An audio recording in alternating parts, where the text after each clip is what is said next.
and to the republic for which it stands, one nation, under God, indivisible, with liberty and justice for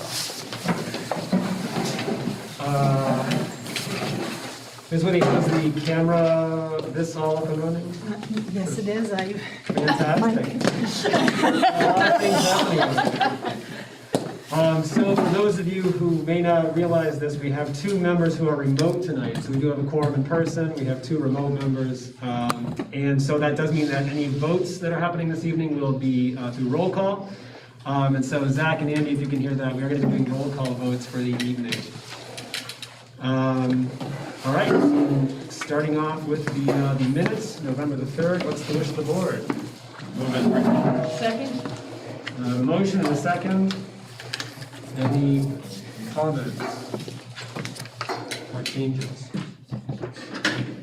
All right, all those in favor? Well, actually, we got to do roll call, so we'll start with Gigi. Aye. Jeff. Aye. Zach.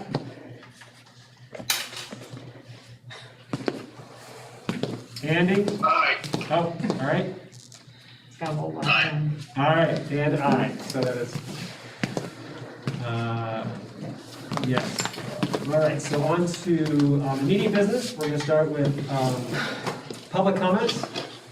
And if anybody would like to share public comments this evening, please do so. Like last meeting, we're going to stick with a 3-minute time limit. But please feel free to come up and speak with us.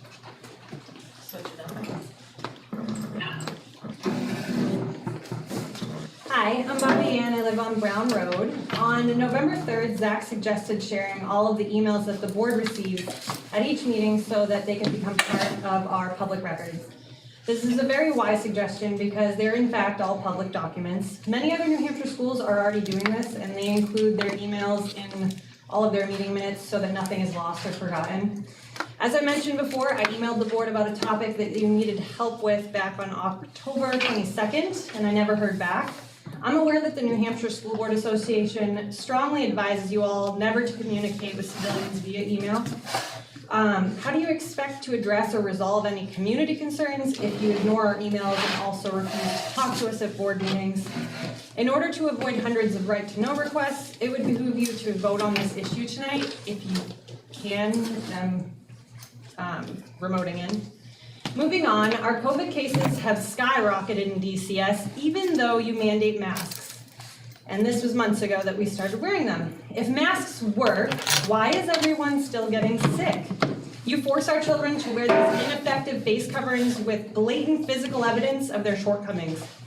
It is cold and flu season. Instead of breathing freely and letting our children's immune systems do what they're supposed to do, you're forcing them to wear bacteria-filled muzzles all day long just to receive their tax-paid public education.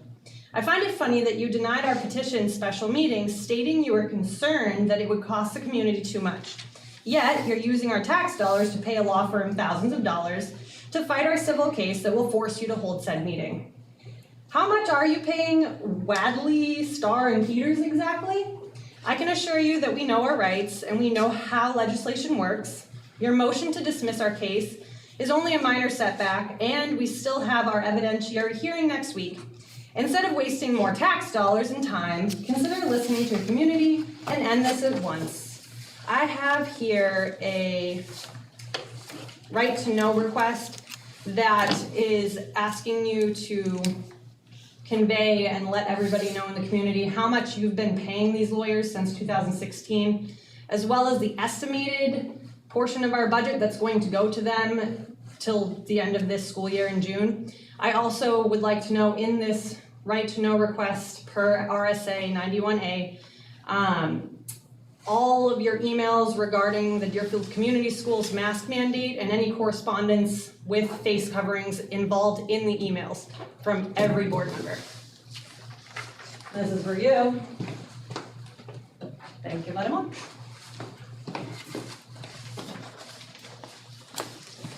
Thank you.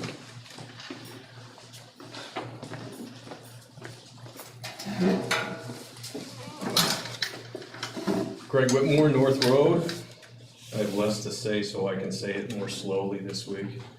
It's 2.5 months with an abusive mask policy, and Now everybody's worried about cases at school. I see the email coming out and it says, everybody's emailing me, we want to know what are we doing to protect the children? So we placate them with nonsense like we're doing a deep cleaning, which is clearly has been shown to be completely ineffective, and it's just to make people feel better, but it doesn't do anything. I mean, we know that. And I can hear it now, we absolutely have to have masks now, right? But we absolutely had to have them when we had 0 cases too, okay? Let's put this into perspective. There are a shocking 60 cases in Deerfield right now. It's double.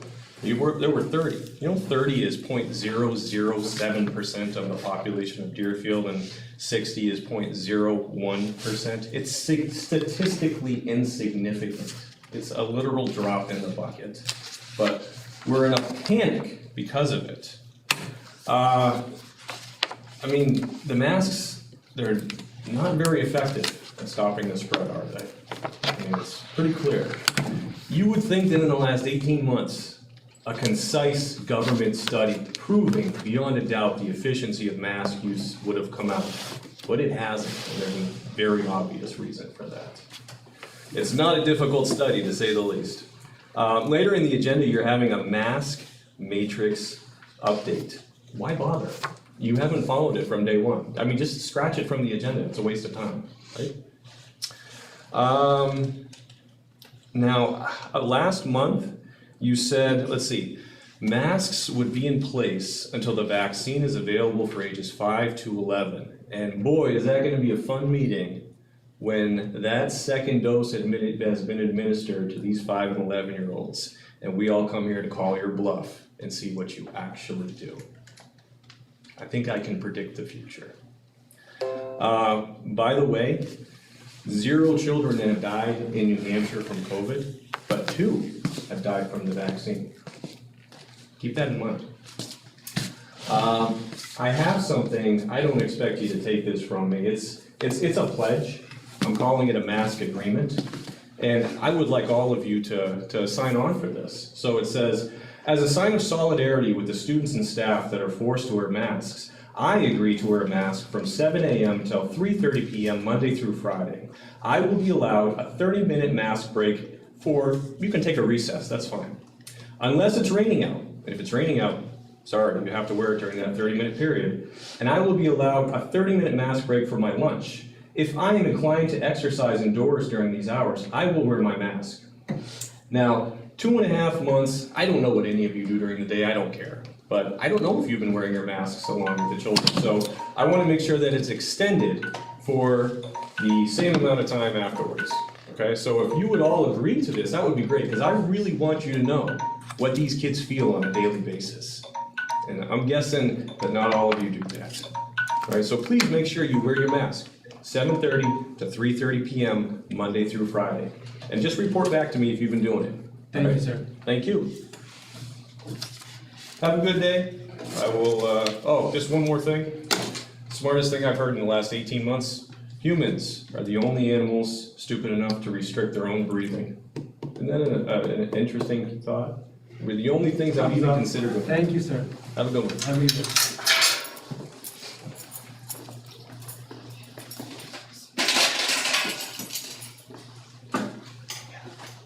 Any other public comment? All right, moving on to the agenda, our next item is agenda review. Any changes to the agenda that you think? I have one. Okay. We have Dale transportation invoices to review, if we could do those under consent agenda 4C. Okay. Any others? All right. Okay, on to consent agendas, and, consent agenda, we'll look at one item, which is the transportation. Those are in your drive there were 2 of them dated October 31st. One was for $31,671 and one was for $14,437.03. Is the wish of the board? Go ahead and authorize the payment. A second? Do we have to have a motion on that? We need a motion. Okay, yep, I'll second that. Okay, we have a motion and a second. So it looks like in the first one, we've got,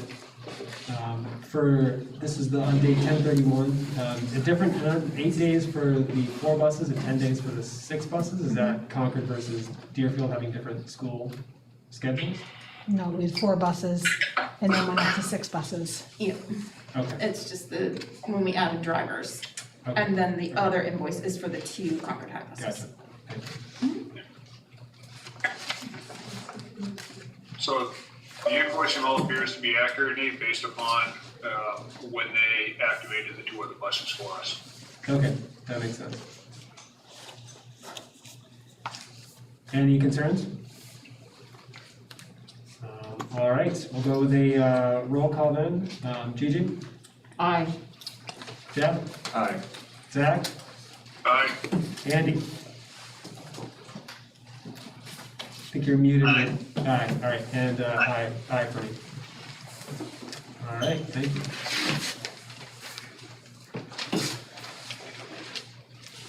All right, 4D, review of correspondence. So we had a couple emails coming in, and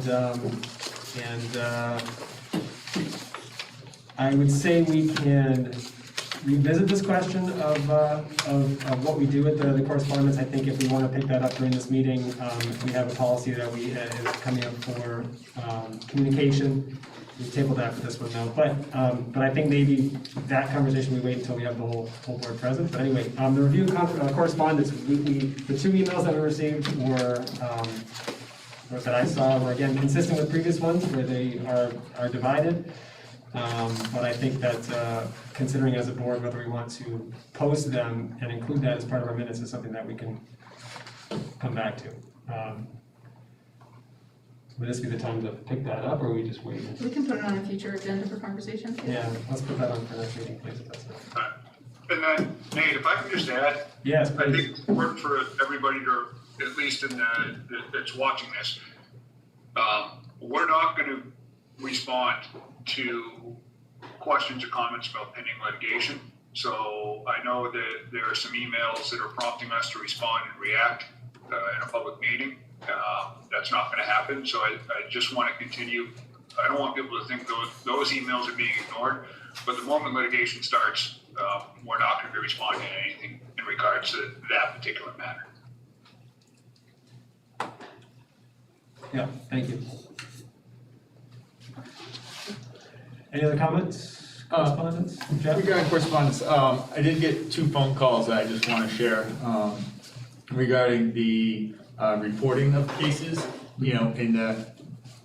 Both were very happy with the way that we adjusted our reporting out of statistics rather than the blanket X number of cases in the school, breaking it down by grade level. And I would ask that we can continue to do that. And one question I had that I thought I would bring up was and this may not be the right time for it, but in that reporting, if it's possible, when we have positive at-homes to notify the grade level. It's not a positive PCR, but it's a, kid tests positive with an at-home test, if we could make that classroom aware of that information. I don't know if this is the right I time for did, that. yeah, I send an email to a specific classroom. You don't get notified of that because it's just a specific classroom. And then I send an email to the community at large so if there was a case in Miss Samia's class, I'll send it right to Miss Samia's class through Alma. Yep. And then I send a one call out to the whole community. The question was more if students out because he's had a positive at home and is waiting PCR, if we could notify the classroom, not necessarily notify the school because it's not confirmed, but just to kind of give that extra level of transparency for parents that are really wanting to keep their finger on the pulse. I know it's an extra step, but. So you're talking about if a parent calls in and says, we did an at-home test, it was positive, we followed up with PCR. Yep. We are taking at-home tests results. Oh, you are, okay. Sorry. So. No, that's okay, that's okay. We hadn't been, Yep. and because of the surge, and we just needed to pivot to that. And it actually is in the toolkit that was language that was changed recently, that end of October it was changed. So yes, we are accepting at-home kits. Gotcha. Great. Any other correspondence to share? Okay. So moving on to the fire panel update. Where do we want to start with that? Thanks, Jeff. So we met last Wednesday with the fire chief, assistant chief, our fire protection engineer, the architects, Zach, myself, and one of the vendors to try and understand the full situation of what's going on. So started out with what we thought was an isolated incident in the fire alarm panel. Something not, for some reason, the panel not talking to the second floor, this panel not alerting dispatch, a myriad of issues. The solution is going to be replacing the fire alarm panel, which is going to require relocating it so that we can keep the building online while we relocate the panel, and we don't have to have the building unprotected for a few days. In touching the panel, we now need to bring the building up to modern code because we're changing part of the system. We had been grandfathered in.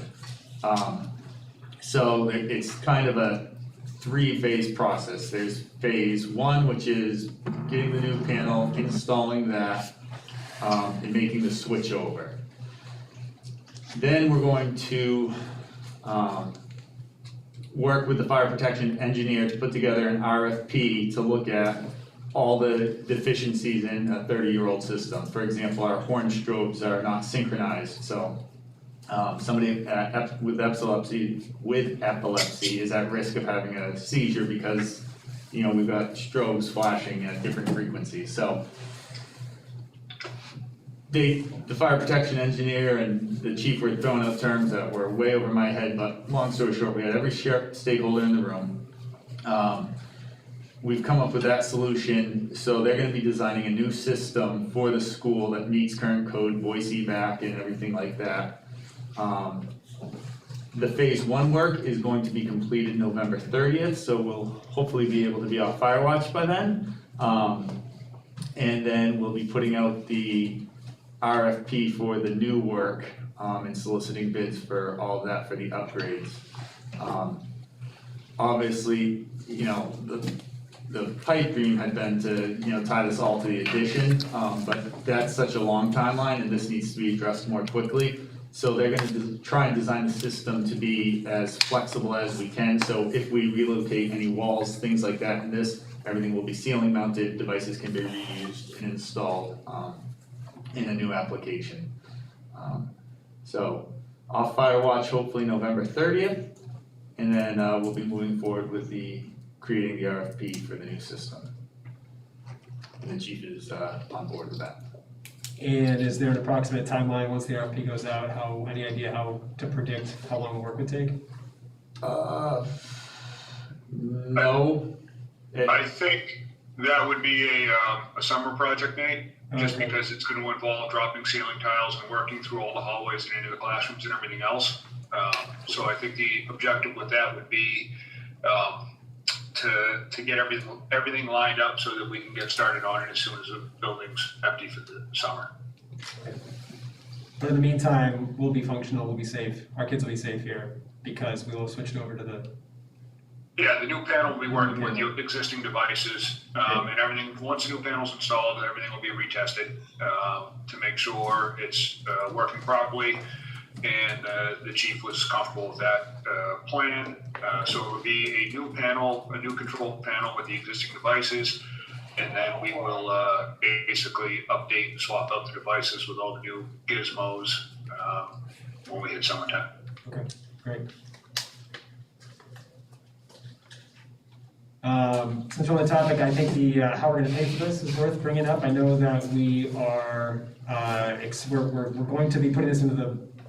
Zach, can you talk about what the process is for okaying these funds? Because it's going to be more than the $10,000 that we okayed last meeting, right? So, what we're doing, or what I'd like to do is, we've had money set aside for this in the one of the trust funds. And so once the work's complete, we'll have a public hearing, and then if the board decides they want to pull the money out of the trust fund, we'll have a public hearing, and then go ahead and take it out of that. Okay. And I guess, Nate, would be a good question for you if that's what how the board wants to handle this. We have the facilities I don't want to use the wrong term, but the facilities repair. Amber, which fund was it, the larger fund we have? And maybe you have the balance on that as well, Amber, just for the board's benefit. Facility repair is at $343,239. So that's where I'd like to take it from. If the board's comfortable with that, we can schedule a public hearing after the work is done on phase 1. Just a sense of the board, does that seem okay as a plan for paying for this? Yeah, seems like a totally adequate spot. Yeah, okay. Jeff, I'm sorry, Andy, okay? Yep, good for me. Okay, great. All right, fantastic, sounds good. Anything else you need from us at the moment, or not you, but does the situation need anything else for us to? No, we will need to get approval. So I should say there is a cost incurred with the RFP work and creation and that design. So we'll need the board to approve a change order for that design work and everything. But we were hoping to have those numbers sooner, but probably won't be till tomorrow or Friday that we'll see what that's gonna cost to get the RFP created by our fire protection engineer. Okay. But we'll take that up. We And are at a safe enough spot with getting phase 1 done that we can handle that at the next meeting. Yeah, so our next meeting is the 1st, which is right after we switch over, so at that point, that'll be okay to do the RFP, is the 1st of November or December? Yeah, we have to keep moving on it, but it's not a crashing rush. Yeah, okay, great. All right, anything else about the fire panel? Great, thank you for all the meetings about that. Okay, on to continuing business number 5, board reports, PTO update. Hi. Hi. Can I go there? Sure, please.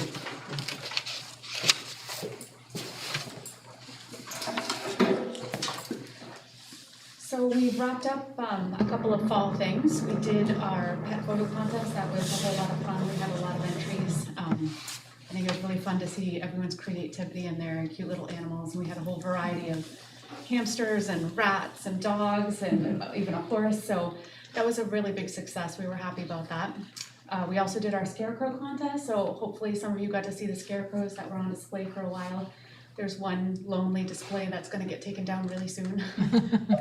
But again, that was really fun. People are very creative and we really enjoy doing those events. On conference day, we were able to treat the teachers to a nice breakfast. So hopefully they all enjoyed that.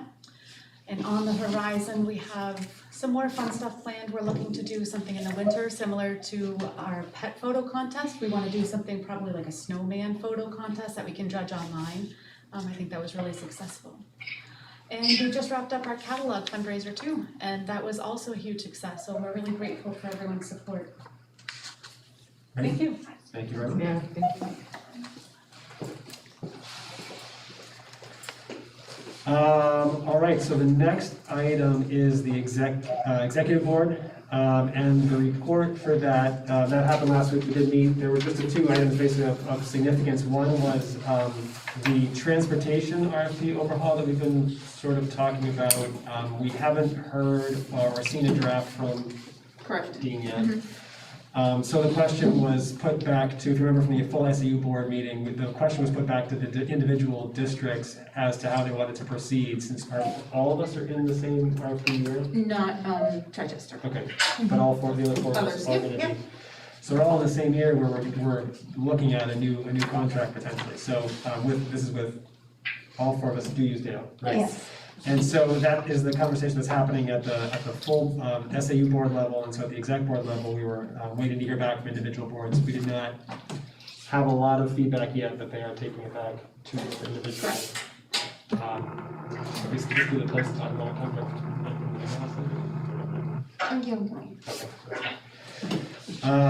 So that was one item. The other item was just that we talked about something that our board and the SAU board hasn't done a lot of recently, but we've been talking about it here and there, is the idea of establishing goals for our superintendents, and also an assessment process where we can start to provide feedback and think about, again, what a goal for our individual board would be, but also then how to provide feedback to our superintendent. So that's a conversation that will be continuing, but we started that at the SAU exec board level. Questions? All right. Next item is the principal's report. Ms. Yeah. Whitting. Sure. So this covers October 21st through today, November 17th. The last board meeting, we skipped over the principal's report for an abundance of saving some time.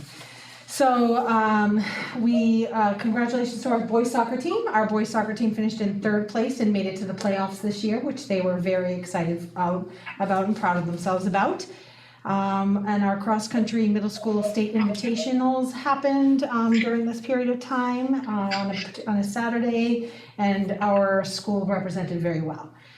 We celebrated Red Ribbon Week. I know that seems like forever ago, but the kids showed a ton of school spirit during that week, and we talked about being healthy and making healthy choices throughout the course of the week. So we had a school university collaborative meeting a couple weeks ago to discuss the UNH interns, believe it or not, for the 2022-2023 school year.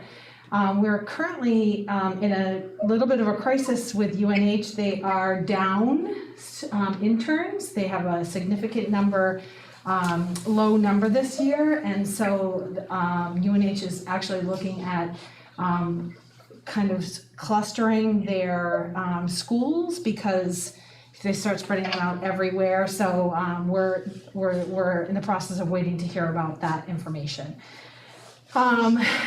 Mr. Grieve and I have been enjoying the classrooms of the week. We were able to visit with Mrs. Loopy's class. Miss Loopy had her baby, little Theo was born end of October, and Mrs. Kesner, who is Miss Patrick Wynn, the 7th grade ELA teacher, and Miss Laskowski's class was class of the week a couple weeks ago. And I did Miss Flanagan's homeroom and advisory last week, and Mr. Grieve is visiting with Mrs. Cook's class this week. So those have been the classes of the week over the last couple of weeks. We had a middle school dance, which was very successful, and held it right outside here. The kids had a lot of fun.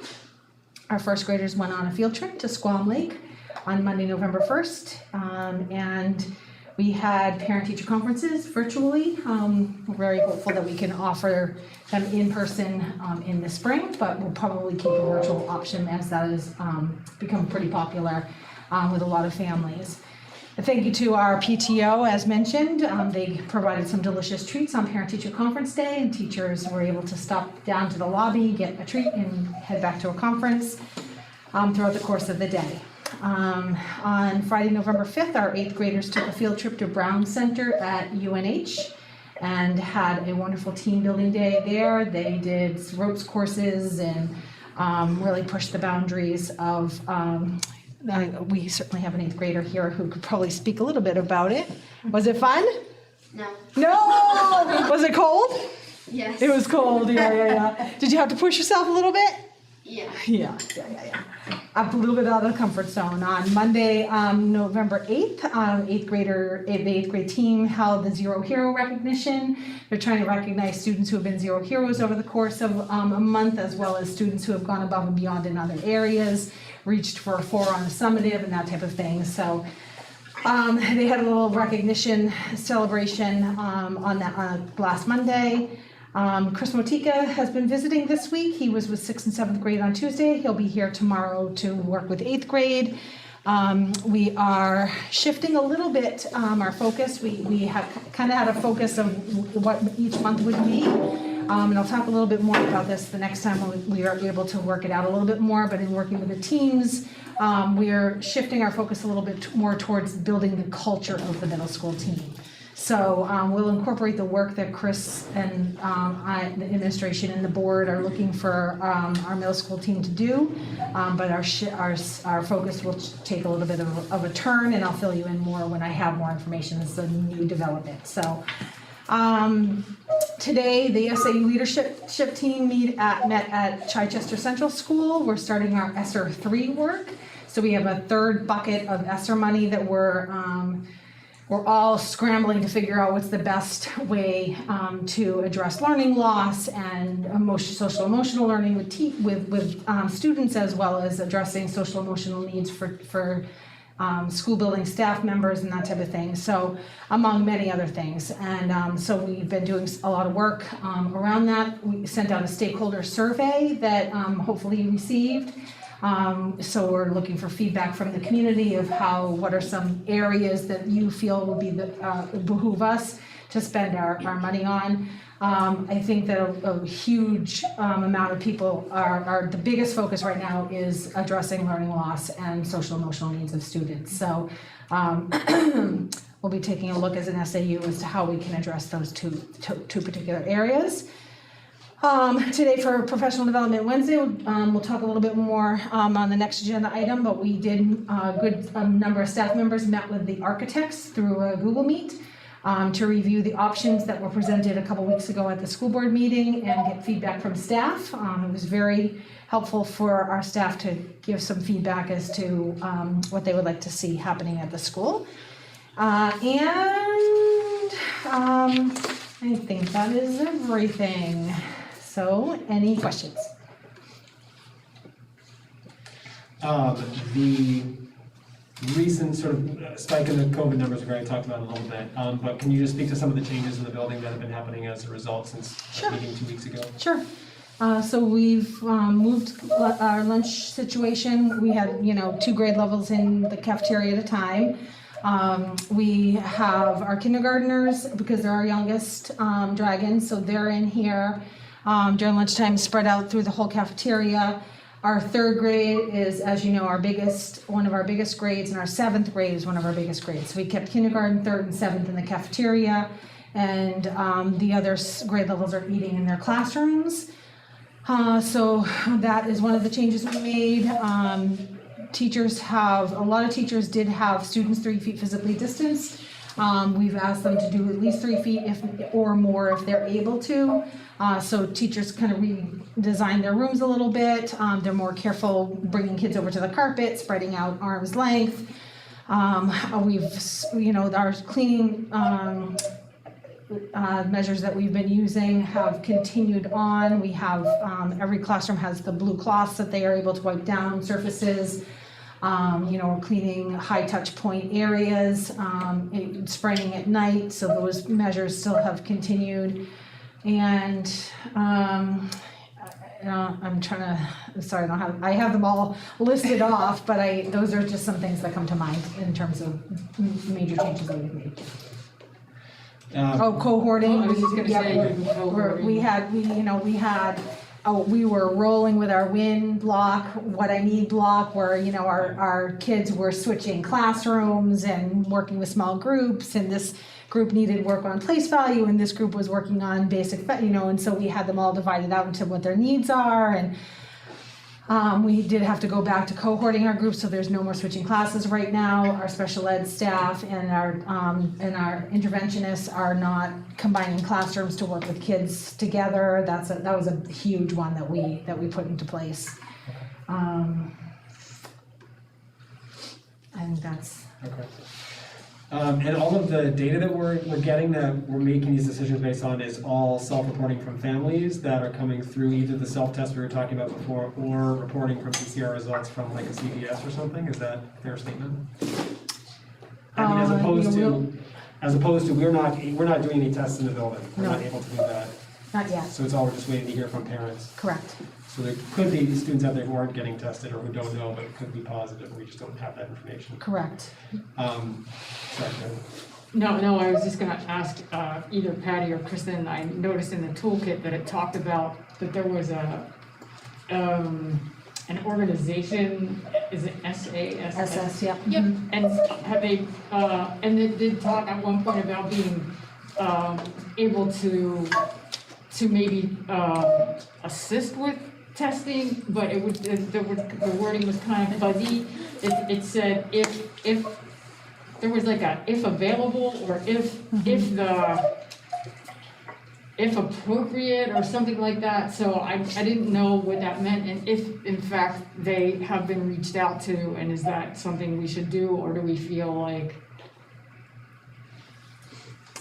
we're capping it and, I'll let Kristen speak to her conversations with Bonnie, but we did share that with Bonnie. I think at the moment she's pretty overwhelmed, but we shared that that was a conversation, you know, and other nurses in our SAU did begin doing it at the beginning of the year. The thing that we have found is a shortage of tests.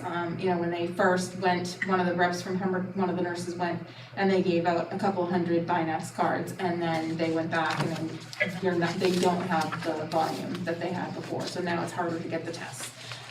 So it's, you know, it's a supply issue at the moment, but it's something that we've shared with Bonnie that we would love to be able to offer here at DCS. So she is planning to look into it. awesome. You have to have a doctor sign off and willing to sort of be the supervisor of the program. Right. So it will take a little bit of legwork, and we have to see if they're restocked yet. Okay, what, you guys will let us know if there's anything that we can do to facilitate that. Sure, yeah.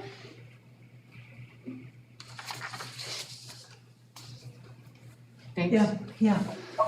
I guess the only question I have is, what's our plan going forward as far as continuing? It looks like, you know, watching the trends, it looks like we're on the downward trend if everyone's reporting and we're getting the accurate results. Is our plan to keep these measures in place for throughout the winter? You know, kind of, it came out of nowhere and was like, holy cow, here we go. What is the conversation? What are the conversations being had about steps, you know, a week from now, 2 weeks from now after Thanksgiving? Right. Well, I don't think we need to get through Thanksgiving. I mean, I think this is what we're seeing is Halloween. Yep. And so once Thanksgiving and Christmas come, it might happen again. We might see a surge. We are in touch with the New Hampshire Department of Health and Human Services every single day. Bonnie has her connection. Patty and I have sat on conference calls with him, and you know, we'll continue these measures until we start to see a decline in our numbers again. So let's say, sorry to interrupt you. Yeah. Let's say, you know, the rest of this week and next week we stay at 0, you know, after Thanksgiving, even though we're still at 0, I would assume we're gonna keep these measures in place until we're back a week or two after Thanksgiving, so that we, you know, so it sounds like what you're saying is the plan's to kind of keep it for at least through mid-December, that we're gonna keep this lunch in the classrooms? Yeah, we won't switch back anytime soon. Yeah. Probably wait until after the new year, see what the new year brings, see if we're gonna stick with the mask mandate or not, and go from there.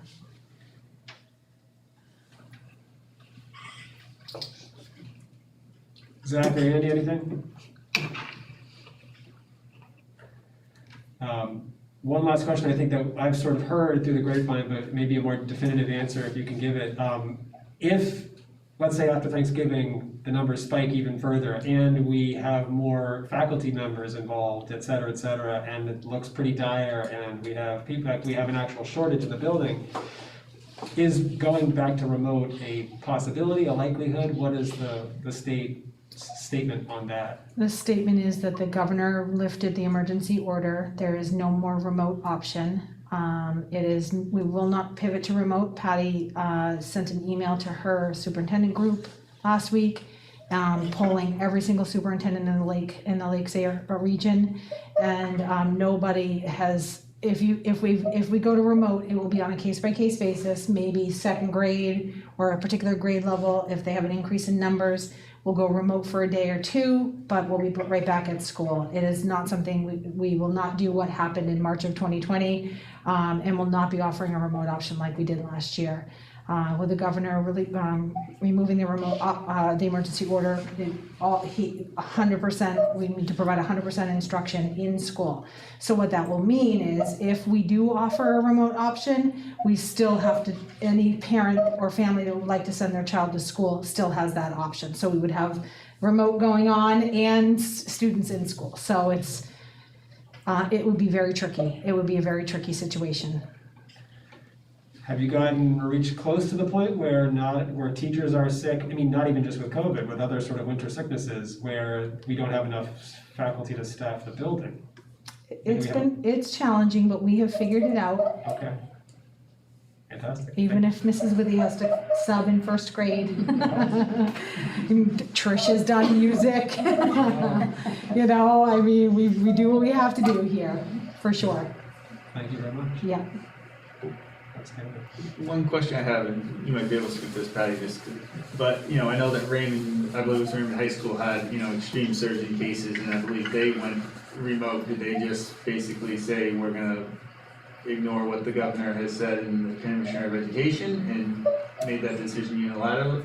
I don't have an answer to that. They're not part of our region. Yeah. And I've had no consultation. I've not heard anything from anyone about that situation, other than I heard about it from just people talking about it, but I don't know what they did, why they did it, how they did it.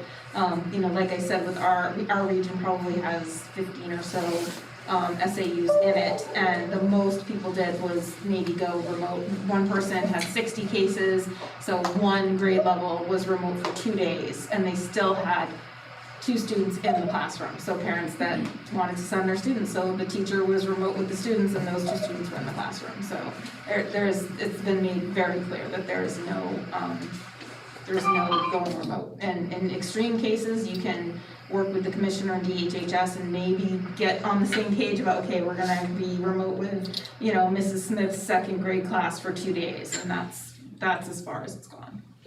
So I don't know what other people have done, only the people in our region. I will add too that in our conversations with the New Hampshire Department of Health and Human Services, they have not recommended that we go remote, nor are they say in the business of recommending that anymore. So they will not be making that recommendation.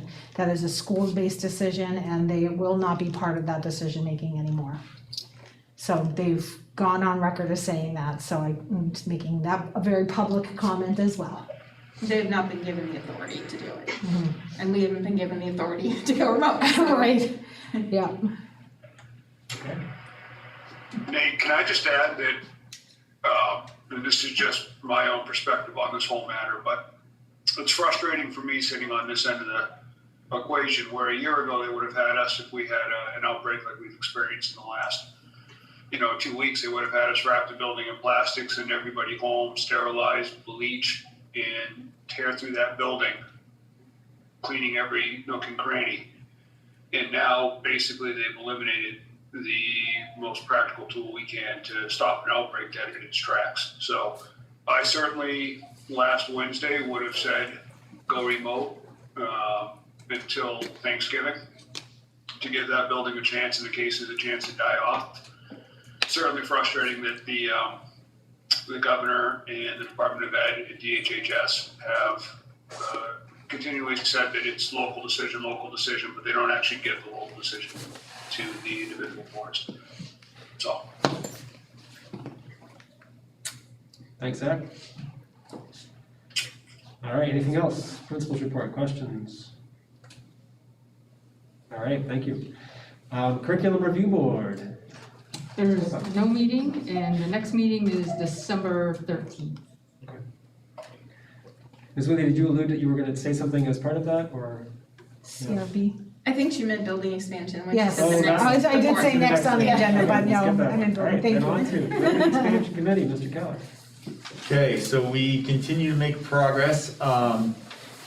The committee met this afternoon to review progress on 2 fronts. One, the RFPs and the selection of a construction management firm.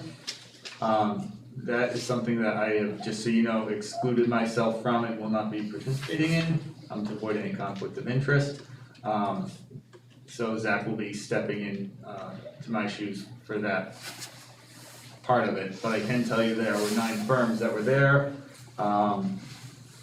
2 of them have backed out just because the current workload that they have. So it looks like we'll have 7 firms responding to RFP for pre-bond construction management services. So that process will be occurring in the next couple of weeks. Their proposals are due right after Thanksgiving. The committee and Zach will review those and set up interviews, meet with them, and select a firm to help us really hammer into kind of what that cost is for the options that we're selecting. We are at the point where we need to make a decision on which option we're gonna go with. We were able to eliminate option one, which was presented to the community at the previous meeting. Kind of from the straw poll, didn't really have a lot of support, and that's been kind of the direction with that one. So option one's been eliminated, we're now looking at options 2 and 4, which have been relabeled options A and B. And I think the conclusion that we've kind of come to is we're on a very tight timeline, we have been from day one on this, and we need to get a decision about which way we're gonna go. And we realize there's no Cinderella slipper that's gonna be the perfect, crystal clear, golden light shining around it, yeah, this is the one.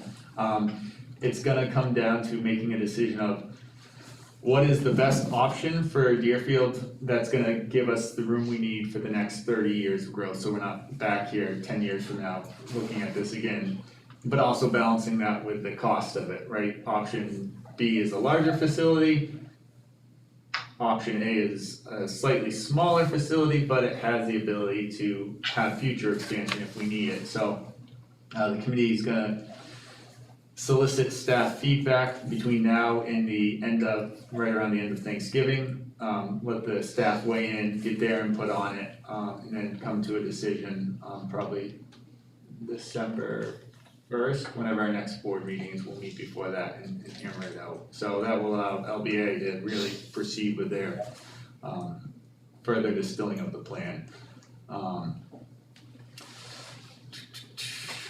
Other than that, it's gonna be tight. I mean, we're gonna be late December, early January when we get a price tag for this that we're gonna have to bring to the MBC. And we've known this all along, but now it's like when you're, okay, we really gotta keep moving forward here. So I know a lot of people in the community are gonna wanna know what's it gonna cost. Unfortunately, that's not an answer that we're gonna be able to have a number that we can take and say this is what we need a bond for until right up to the 11th hour, which is gonna be unpalatable for some people. It's just the reality of it. We wanna keep moving this forward so we can get rid of those modulars and make this happen this year. Otherwise, we're losing an entire another year. So just want everyone to know that it is gonna be tight, but it's the fastest we can go. And that's it. Has there been any further look or any more information about getting potential support from the state? I know that there's state building aid, there has been in the past. So that In the would recent be, past. we can't go into the bond with that. If next year there's building aid available, great, and we're gonna apply for it and try to get it. But we have to look at it as though it's going to be 100% funded through taxpayers. And that would be a great plus if we were able to get it, but for now, everyone should just assume that that's not an option. So then, it sounds like the process is gonna sort of create the cost, that we're gonna see the price tag in the end based on what we're trying to do. We're not sort of going backwards where we're gonna try to set a cap for the price and then we'll try to fit our plans into the price.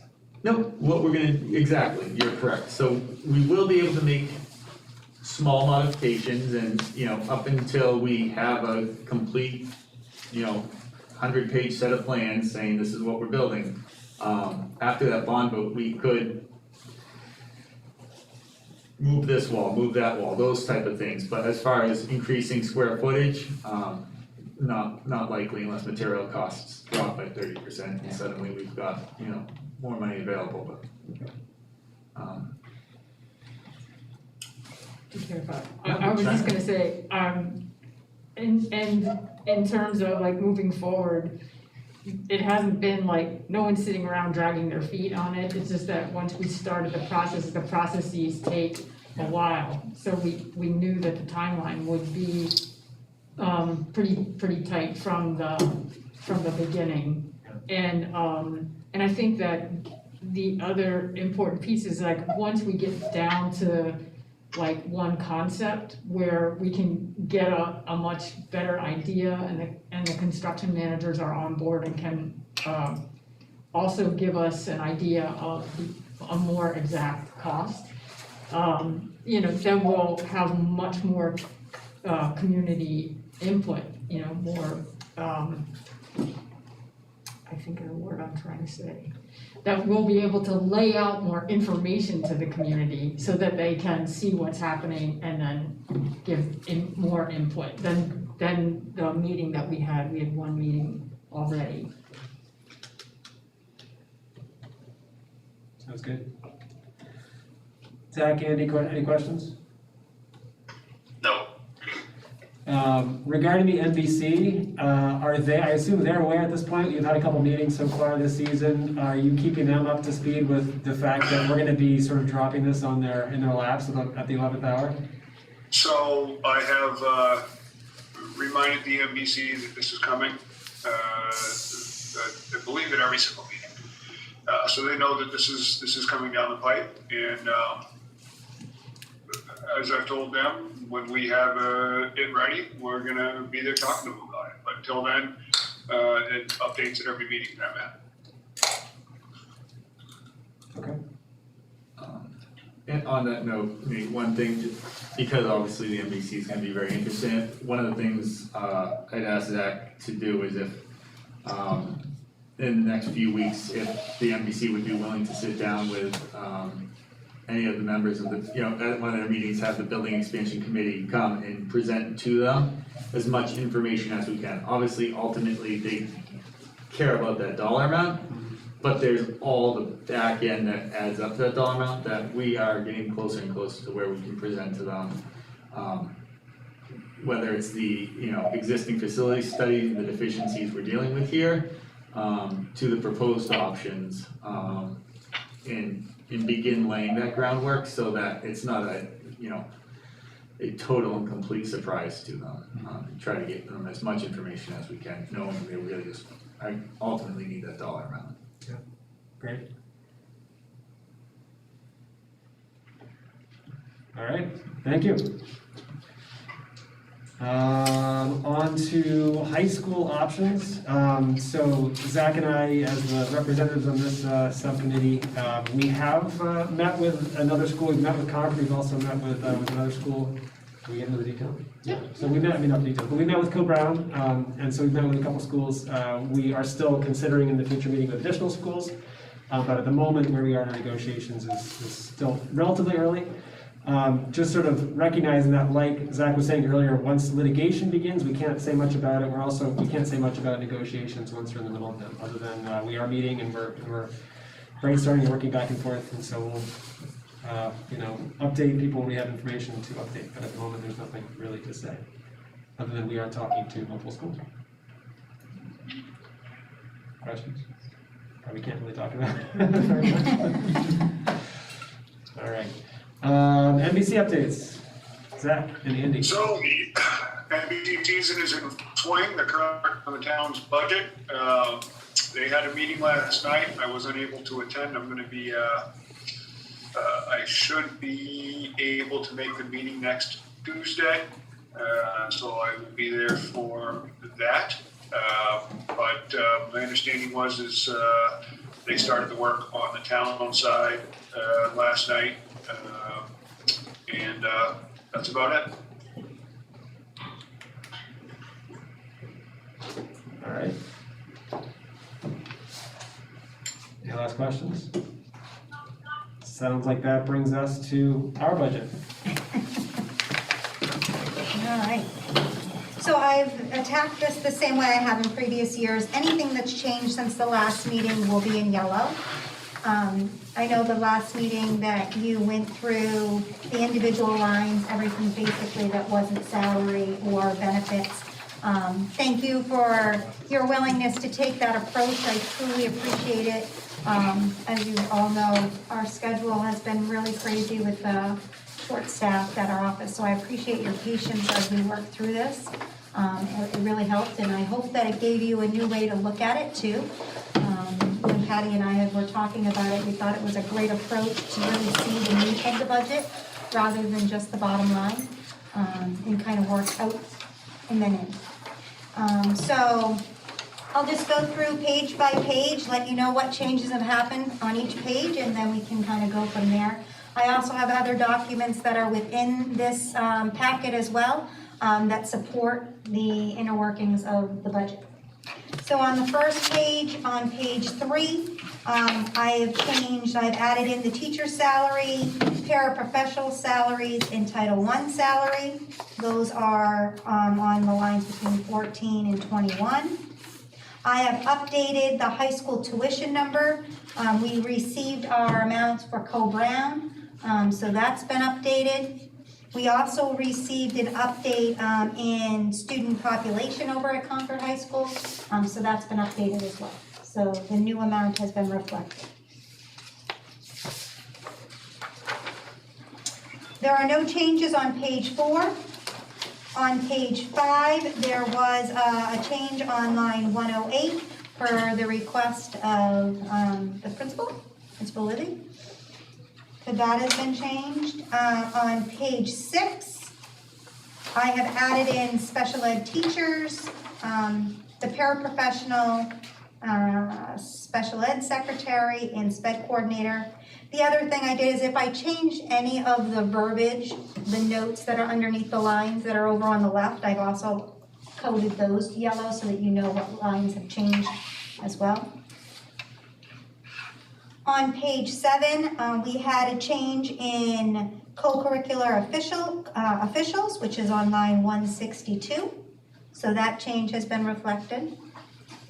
We do have the document in this packet that outlines all the co-curriculars. The backup is within your packet tonight.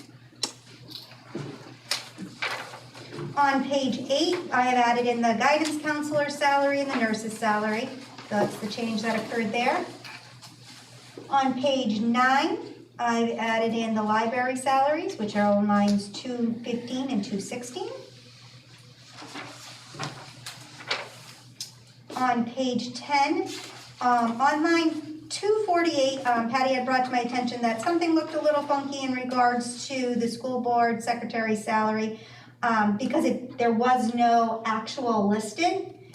It was there, but when I data entry the information, it was in your last packet that $1,860 was reflected on line 247 under board salaries, so it just needed to be moved down a line. So I've made that change to reflect the correct placement. In our information system, our finance system, it is correctly billed to the right line. I just data entered it into the wrong line here. On line 263, attorney line, I know there was some discussion on whether there was enough amount that was originally budgeted, so I increased that line. And obviously, if you want to have more further discussion on whether you feel that's appropriate or not, we can have that discussion. But to add a few more dollars in there for anything that you could foresee coming forward. On page 11, I've added in the salaries for principal, assistant principal, and secretary salaries. On page 12, I've added in the custodial salaries. That's on line 312. On page 13, I've added in the health insurance. These are the figures from our healthcare provider. The rates are significantly high. It's coming in at 9.9% increase. What I will tell you is when we've gone out to look at other vendors, nobody will even consider us because they said that our rates are so much lower than what they can even offer us. And we reached out to a couple vendors to have that discussion. A lot of it is. So are those, go ahead, sorry, Zach. Are those the actual increases or are those estimated? Nope, those are actual increases. And you'll notice that in your particular lines, you don't have an increase in your budget, but that's because of personnel changes. Okay. Okay, so you're not seeing a significant increase in those particular areas, but there is a significant increase in the rate, if that makes sense. So you've had plan changes and you've had personnel changes that would, that's what's reflected there. Dental insurance did decrease by 3%, so there is a savings there. And then on page 14, we have, I've added in all of the other benefits like retirement, annuities, unemployment, workers' comp. Those are in there, as well as, I have not put in the separation of benefits, so any retirements are not in here yet. So that's not been included. Quick question. On the retirement, Amber, was Yep. there a change in the state's rate this year, or did it stay static? Nope, it's still that 2102 for the certified and 1406 for non-certified. That was my question, that's All the right. same? That stayed the same for next year, yep. It was a big jump this year. Budgeted is, well, I'm looking at the default number from last year, but we're down considerably from the default number. Was that due to staff changes and just pay rate?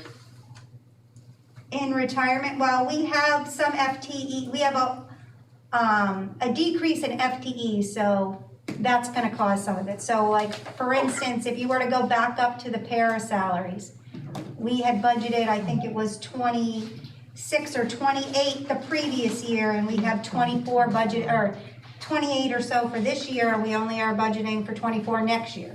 So those kind of changes will reflect in a reduction in these lines.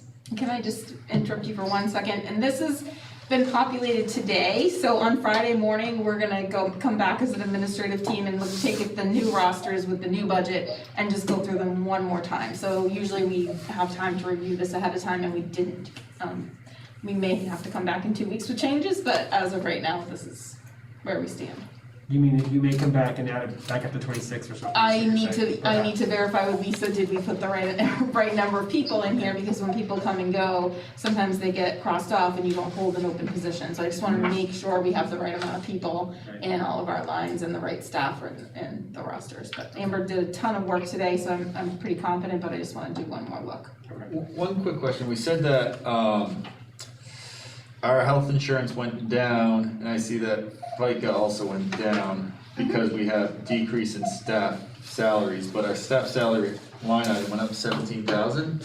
Well, but you have changes in staff throughout the entire budget, not just there. And then you also have to think about if there was any change in personnel, they may have come in at a lower step. So your FICA is just one line, Jeff, Yep. but if your salaries are all over the place. They're distributed throughout, so you would have that, you were looking at 17,000 in teacher salaries, but if you were to go down to special ed, and you would see a reduction on page 6. There's actually 11,000, a reduction of 11,000 in the teacher line, a reduction of 71,000 in the para line, so Gotcha. it takes all the positions throughout the budget, and then the FICA is applied to that one line. Gotcha. And the same goes with the rest of the fringe benefits, it all applies. Gotcha. You said for next year, so the retirement is staying at 14 or 21.02. When was the last time that did change? That changed, we budgeted for that for, I think it was for this year, was the first year that we got hit with this big rate. It's Way up. usually typically a 2 to 3 years it will stay at that rate, whether that's gonna be the case, don't quote me, but it will stay the same for next Do you year. remember what it was last year? It was, Yeah. it was. It went up a lot. It was, so certified was like 17 point something. Okay. And non-certified was 11.38. I want to say 11.38, 11.36. Okay. It's really sad that I know that. Thank you. No, I appreciate it. Thank you. You're welcome. Great.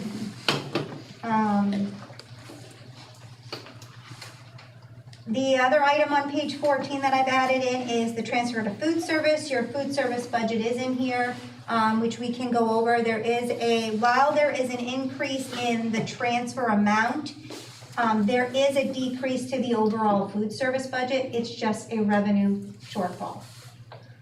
We quite honestly don't know where revenue is going to be for food service right now. We don't know how much longer they're going to move forward with the free meals. They are reimbursing us, but they're not reimbursing us to the extent of what the cost of food and everything is these days. We do have a major food shortage, and I know all of our food service directors are very concerned about that. not only is there food shortage, but the cost of food is rising, like everything else. So we've taken that into consideration when you look at the budget. So when you look at the food service budget, you're gonna see that the cost of some of the supplies and food has increased, but the overall budget for them has decreased. You will see that difference on page 15 on line 409. The current budget for this current year is $170,486, and we're proposing $161,918. So I think off the top of my head, it's a little more than 5% difference from one year to the next. So we're being mandated by the state to provide food for free, but we're not being reimbursed by the state to do that? We are being reimbursed, but it's not 100% of what we're paying out. I had a conversation with the food service director yesterday, and I think that the reimbursement rate is going to be increasing. I know there's some discussion out there as we speak. When that's going to come into play, I don't know. But there is discussion about that increasing. Hopefully that will cover a little more of the shortfall. But until we know, really, right now, it's kind of a little bit of a guessing game.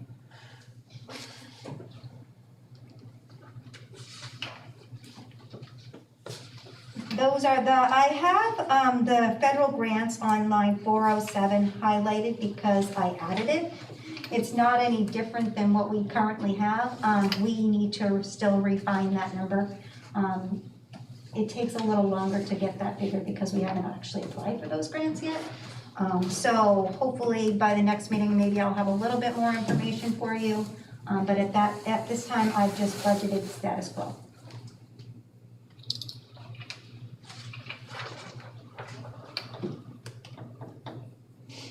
Any questions on any of that?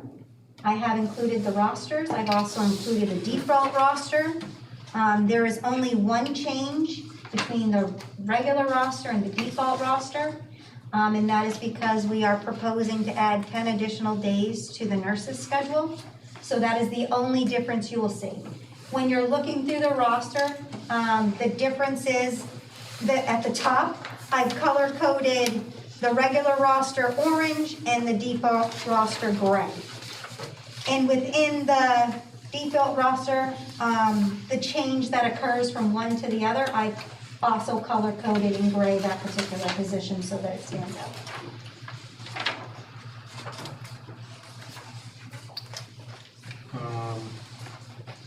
Before we get into questions, Zach, what's the timeline, or what's the timeline on this? When do we need to be moving this by usually? So the NBC, I believe their anticipated arrival date from us was the first meeting in December. I've notified them at the previous meetings that that may or may not occur. Because the NBC meets on Tuesdays, they're always a day ahead of our meetings, which kind of throws everything off for them, in some cases a week.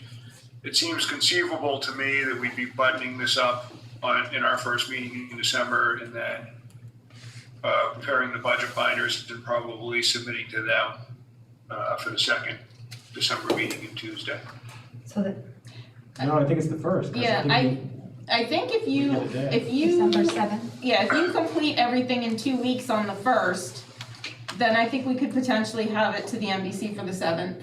For their first meeting. Unless there weren't, if there's a lot of changes, then it might not, but if you get all your questions and are ready to roll at the next meeting, then we can probably do it. Yeah, I mean, I certainly think we probably can, and I think there's always that list of questions every year we talk about, so we can probably kill some of those items tonight if we're comfortable with that. And then, if that's the case, review and finalize at our next meeting is conceivable. One of the big items, two big items that are not included in your packet tonight, that you usually have by now, but because I'm behind, I have not gotten there, are two rather important documents. So one is the revenue projections, which I'll be working on next, and then the tax impact. So I can do the tax impact with the budget, but I need the revenue projection in order to complete the tax impact. So one and two are the same. Once one is done, the other one will be done pretty much the same day. So those two documents are not in your booklet tonight. I attempted to get there and it just didn't happen today. I think it would make sense though, Zach. I think the budget committee would probably appreciate anything we did have ready. And, we could always give them the budget and say, we haven't voted on our warrant articles yet. We'll bring those to you at the next meeting, but at least they could get the bulk of the information if that's something you're interested in doing. I think the way we've handled it in the past by presenting the budget with the binder and everything all at once, the warrant articles obviously we can handle separately. Yeah. But I want to make sure we're 100% done with the budget. I don't want to have to go back and change it on the fly with them. Right. So I'd rather, if we can at least finish the budget and the backup data so that we can hand them their binders. Yeah. And if we need to hold a week to get that done, I'd rather hold a week and submit a complete package than give them a partial. Experience with the budget committee when we've given them partials or incomplete packages hasn't been as positive. Okay, sounds good. The other thing I just was looking at, Amber, and I don't know if you did this, but last year our request on the warrant was 15,145, 434. So barring any other significant changes, we're fairly flat across the board in the long run from what we requested last year. Slight increase, but nothing huge. I'm sorry, was that a question? Or are you just No, it was making a just more statement? for a reference. Okay. Yeah, it's pretty flat, it's pretty flat. You need to do staff increases too for the staff that aren't covered by a collective bargaining agreement. Okay. Those And aren't in then here, and the retirements. And retirements.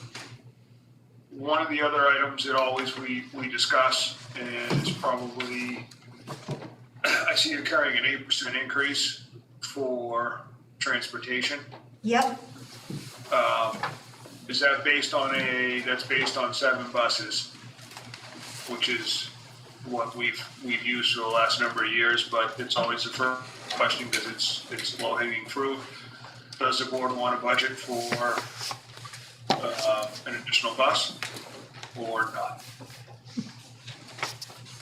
Could we consult Mrs. Withy on, she's become very knowledgeable about the number of buses we're running and the number of students on those buses. Our in-house transportation liaison. Yes. We're running on 6, but that's only because a good number of families still drive their children to school. I can't imagine, that there's gonna be a miracle on 34th Street in terms of getting bus drivers between this year and next year. So if we have 7 buses, it will be amazing, and our community can go back to doing what they do, and we don't have to have as many families that have to drive their kids to school. So some people might still continue to do that, who knows, but 7 buses, we've been able to it's been very successful with 7 buses. To have to go to 8, first of all, finding a driver for 8, probably not. And I think 7 is where we're at. We were able to get all of our kids to school on 7 buses.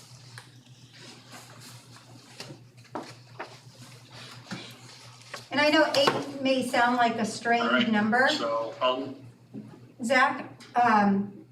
8, the reason why I chose 8% is because I wanted to take into consideration that I'm hoping that the transportation companies take a look at, some of the suggestions that we put out there, and they increase some rates for their drivers, which in return will probably increase their rate to us. But I'm also taking into consideration the time we're living in and the cost of fuel and everything else increasing. So that's why I went, to 8% in hopes that it comes under that, but a little bit higher than like a 3 to 5. I'm kind of concerned that maybe we should be estimating a slightly larger increase. Yeah, okay. From fuels fuel's continuing to climb, labor's getting more expensive, the buses, everything's just up in price. So obviously the cost of the contractors has increased dramatically since the last time they entered into a contract. So I mean, I would propose, although, you know, it's not a huge sum of money, I would propose maybe carrying like a 12% increase, just in case. But I'd leave that to I think ultimately it's a decision of the board on how they feel on that. I would agree with that. Yeah, Okay, I agree. I'll do that.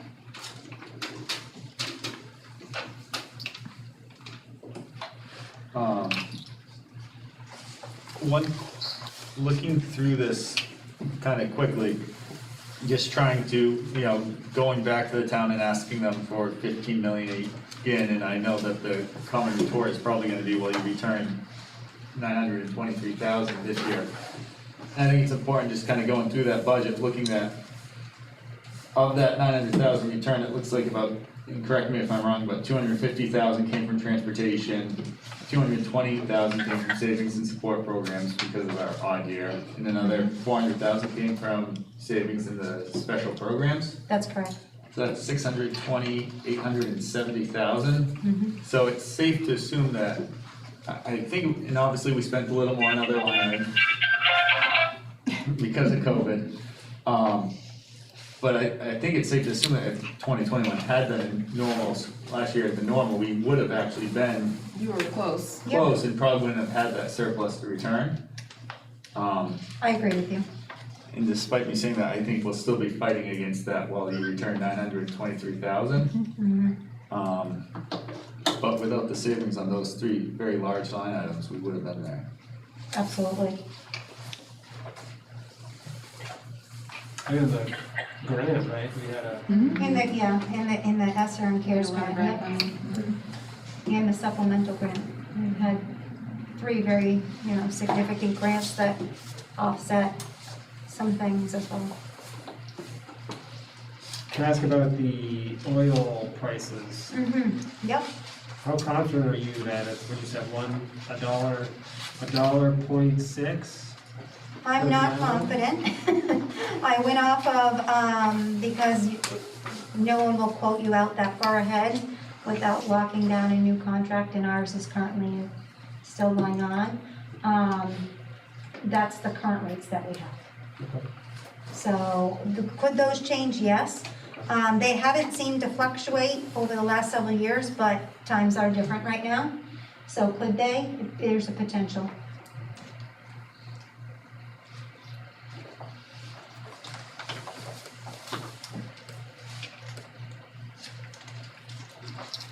The legal line, Amber, I'm trying to find my way back to it and I misplaced it. 263. Can you, oh, I'm sorry, it's line 263? Yes. All right, so I see you upped it, obviously from the 10 that had been carried for a number of years up to the proposed 20. Actual last year was just under 16. Do we have, Patty, it's an impossible number to guess, but do you think 20's a sufficient budgetary number, or should we be looking at increasing or reducing it? What's your feeling on this? I can't imagine what next year will bring, but I certainly hope things are better than this year. I think that based upon your averages, I think I'm comfortable with 20 at this point. Okay. And last year's actual was almost 16, we're budgeting 20. We don't happen to know where that line is currently with the current ongoings, do we? No, I can check though and let you know. We may maybe have that for the next meeting, just so we can kind of gauge that line against our actuals for this year so far. Yep. And possibly check to see if there's any incoming bills that we can at least try to reconcile against that line to get a more accurate representation of where we are. Sure. I think we just got the most recent one in. We did get Yeah. bills in, yeah. So so we'll have a good pulse on what 5 months has done. Yep. Maybe we can get a better idea of where we think that's gonna go. All right.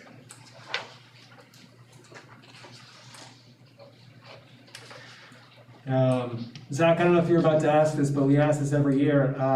Ms. Withier, is there anything kind of glaring in here that you feel like we could, are there a lot of corners you're cutting here for this budget? I mean, I think the fact that it's fairly flat is a great thing to see, but anything that you would ask for that's not in here that we should be considering? We kept it as flat as we could, knowing that we were going into a building expansion slash, what, addition slash, we knew that would be huge. And we'd like to see a yes on that, and a yes for our budget. And people absolutely are getting what they need. There's a couple of particular areas that we increased after conversations with certain departments, but for the most part, we just wanted to keep it as low as we could. And I don't think that there's anything that we are needing that's beyond this. Can I make a note of something? I just want to bring to your attention that, and I think it will be important to note that should your district end in default again, one of the things that will not carry forward is transportation. So the increase in transportation will not be in there because we are ending a 5-year contract. So the only thing that can move forward are contractual items, plus or minus one-time expenses. So because that contract is ending, that amount, whatever the increase is from what we have now to what we potentially are paying, that will not move forward to the default. So I just wanted to note that because it could be a significant amount. But will what we're currently paying roll over? But we're currently paying rolls, but anything additional does not. Could we create a warrant article asking if the default budget is, if our budget doesn't Yeah, I was pass? just gonna ask Yep. that. Yep. A lot of times if you have a larger contract within your school, I have seen and heard of other schools doing just that. And it also allows it to ensure it that it continues forth years following, depending on how many years your contract is, that it automatically will make it in the default moving forward. Okay. So we're probably gonna want a warrant article around that. Is that the sense of the board? That's what I would recommend. Yeah, Definitely. it's a good idea. Okay. One other item, Amber, if you can roll up to the high school tuition one. Yep. I believe the one student you have at Co-Brown may be at Bow. You have 7 at Co-Brown and 1 at Co-Brown, although I like the other rate, I don't, No, that is a student that's at Co-Brown. that's one student at okay, Yeah. all right. I know it looks funny, but in order for it to, It's accurate. it's accurate. I want to make sure that it ties out to exactly the line. Okay.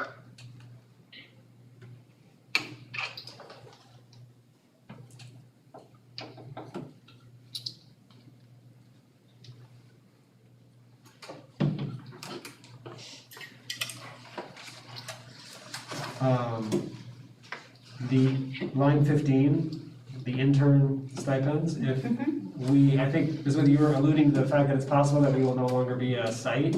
Well, for next year. So if that happens, then that line comes out essentially, is that how that works? When will you know that, June? That's a good question. Soon. Oh, okay, so we'll know before we Yeah. report to it, okay.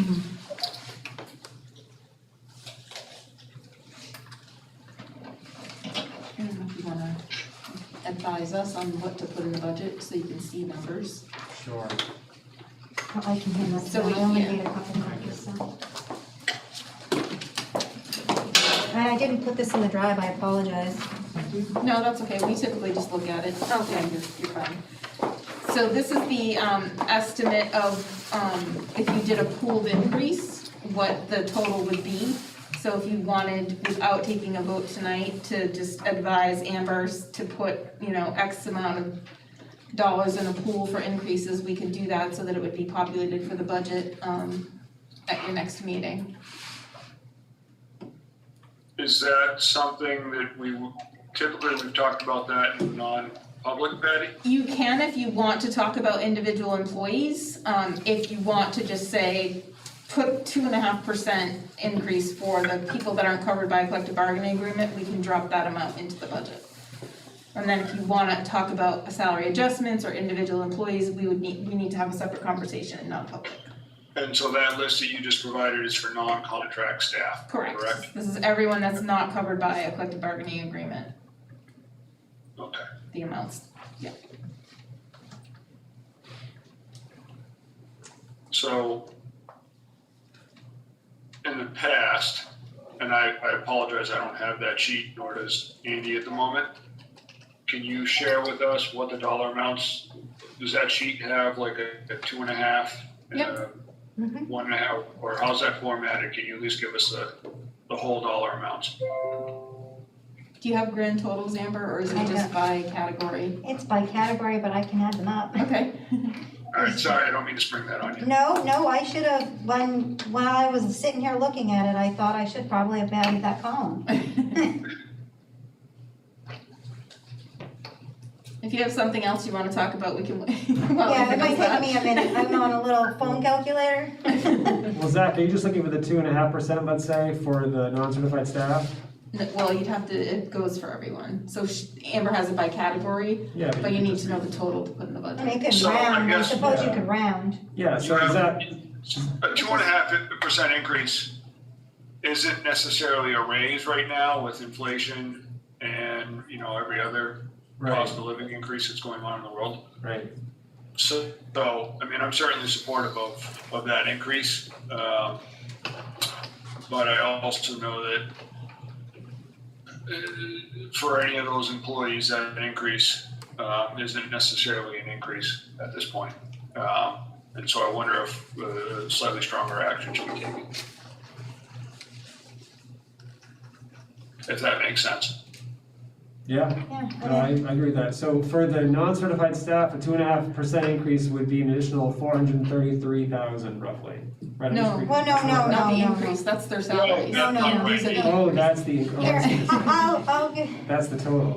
I'll So guess the I would total. say for a 2% increase, I'm not gonna include food service, because that's out of the operating, it's outside the operating. So, 2% would be 16, we'll say roughly 16,000, 2.5% is approximately 20,000, and then, 3% would be approximately 23,000. Approximately 23.5 or whatever. That's approximately what those are. I would make a motion to add the 3% to the non-contracted staff lines. Second.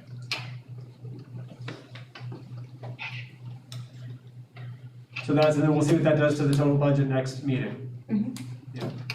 Yes. Should be about a 24,000-ish dollar increase to the overall plus benefits. No, that includes benefits? That That's includes everything. benefits. It did, okay. All right, so it should be about a 24,000 increase. Yep, and then the food service, which will be in the food service budget, if we did 3% is approximately, it's 2,400. Okay, so I would move it for food services. My motion would include the food services at 3%.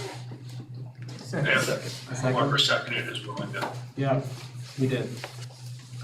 Okay. There's also administrators, Zach, do you want to do that as well?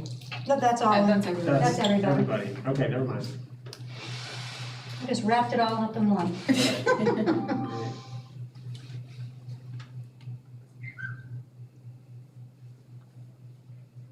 I see. All right. Any other discussion about that? We've got a motion that would add 3% to the non-certified administrators and the food service personnel. It's been seconded. All right. All in favor? Gigi? Aye. Jeff? Aye. Zach? Aye. Andy? Aye. And aye from me as well.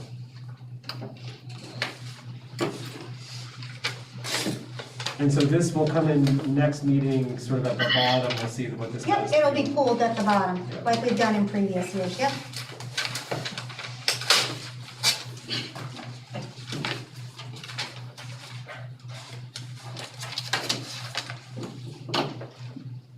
All right, so from my 30,000 foot perspective here, there's nothing else glaring out at me that looks like it needs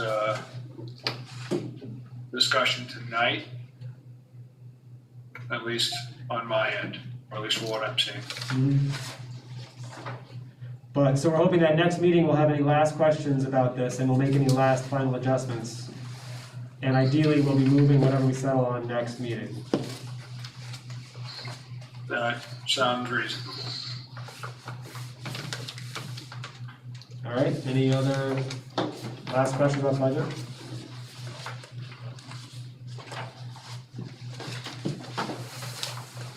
All right, great. Thank you. You're welcome. Yes, Amber, thank you for all that hard work. You're very welcome.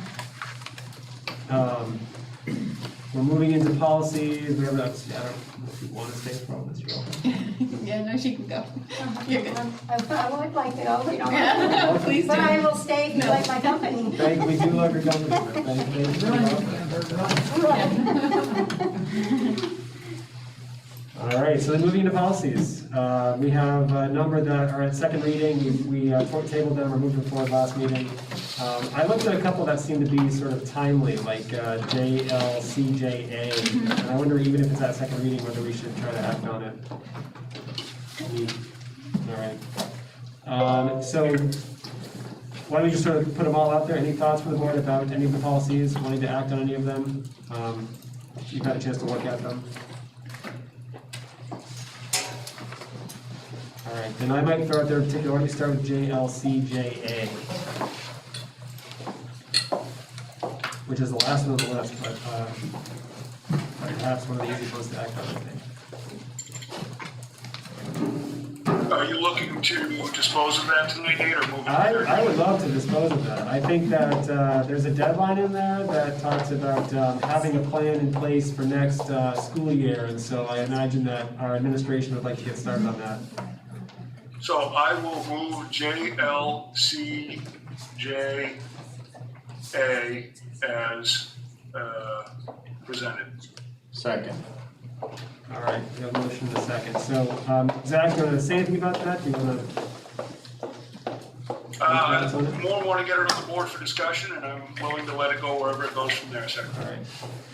Okay, so as far as I can tell, this, I think this one had, is this the one we had two versions in? No, we just had the one version.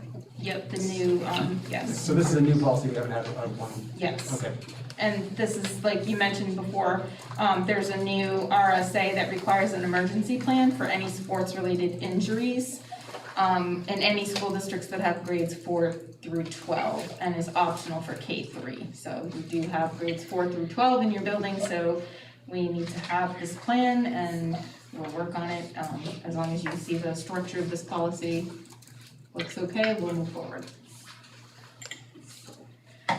Any comments or questions about policy JLCJA? I mean, just based on quickly looking at it, there are some areas that look like they need to be edited for our school. Who's going to take that on? Yes, we will do that at the SAU office. Yep. Okay.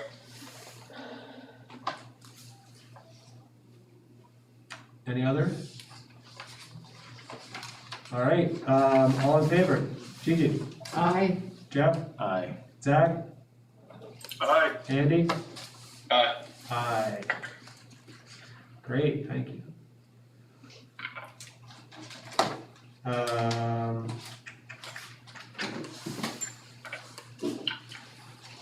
What else? Any, why don't we maybe go back to the top and look at BA. I don't know that the other ones necessarily need to be, have action taken on them. They're only at a second reading. We can put it back one more meeting if we need to. But just out of curiosity, just a sense of the board, has anybody had a chance to look at the board evaluation policies, BA, R1 and R2? We've been talking about, for a few months now, the idea of incorporating more of sort of an evaluation aspect, sort of goal setting to our district, and you know, a lot of things like this begin at the top, so this is something we talked about as an idea. Any thoughts on those policies, the wording, the breakdown of items? I guess just a comment, you know, look through them a few times, and every time I look at them, I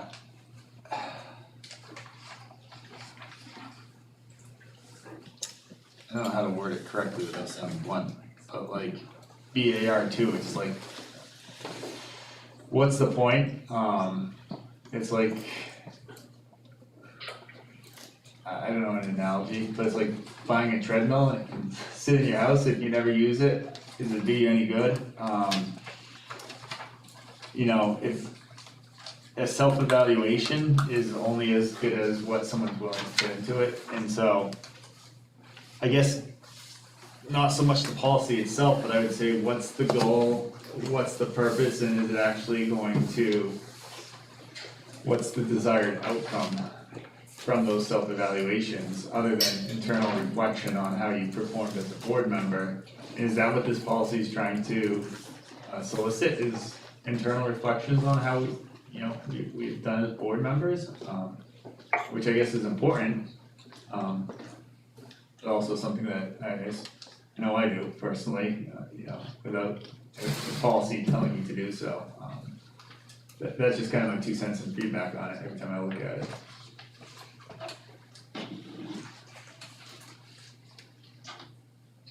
I know that previously we've talked about some sort of holistic, I call it a 360 evaluation because that's what they use in corporate America. It's like I review, a group, and then they might review me, and then it kind of goes around. I know we've tossed around that idea a little bit. Is that kind of what this, as Jeff has said, is that part of the goal or outcome? Or is this just self-measurement, self-reflection, just for, looking at these and saying, oh, I'm not doing that one, I need to do that? Is that the goal, I guess? That's kind of where I'm curious. Because I'm interested in, like we've talked about, the, as I call it, the 360 evaluation, where everybody reviews everybody and we just kind of collaborate and try to make each other better. Where this is like, I'm scoring myself. I think R1 is about scoring the other board member, or the board as a whole, which is a little bit of the other board members, in addition to yourself, but also R2 is just about your self-reflection, like you said. So I think both parts are there in those two policies. GJ, any thoughts? Well, I probably like Andy, kind of, actually, he didn't say whether he was for or against, he just said he was used to doing a 360 evaluation. I think when you're trying to create a culture of feedback, when you're trying to create a culture of, struggling with words tonight, I think it's a little jet lag. So when you have, when you are trying to create a culture of feedback, because getting feedback to each other is what helps us be better. To me, having a policy in place may be connected with our goal setting. And again, it doesn't have to be this particular document, but there are things in here that are relevant to all of our work: relationship with the superintendent, community relationship, board meetings, staff personnel relationships. It might be good for us to have that feedback as well from the community, in addition to just a self-feedback. I know this policy is just for our own internal review, but if we expect administration to get feedback from the staff on their work, and we expect teachers to get feedback on their work, then we should also expect to have feedback or take a look at our work as well. That's just my humble opinion. And I feel like it's a good example, I mean, it's a good avenue for growth.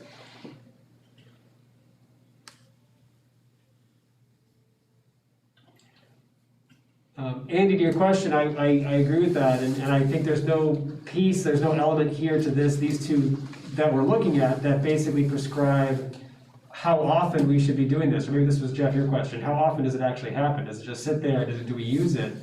And I would imagine there's another sample policy out there somewhere that basically we could start with that says, you know, we will annually or semi-annually or whatever, as a board, commit to, you know, reflecting or soliciting feedback from, you know, our stakeholders. Or that could be goal setting. That could be goal That setting. could be part of your goal setting. Right, Yeah. right.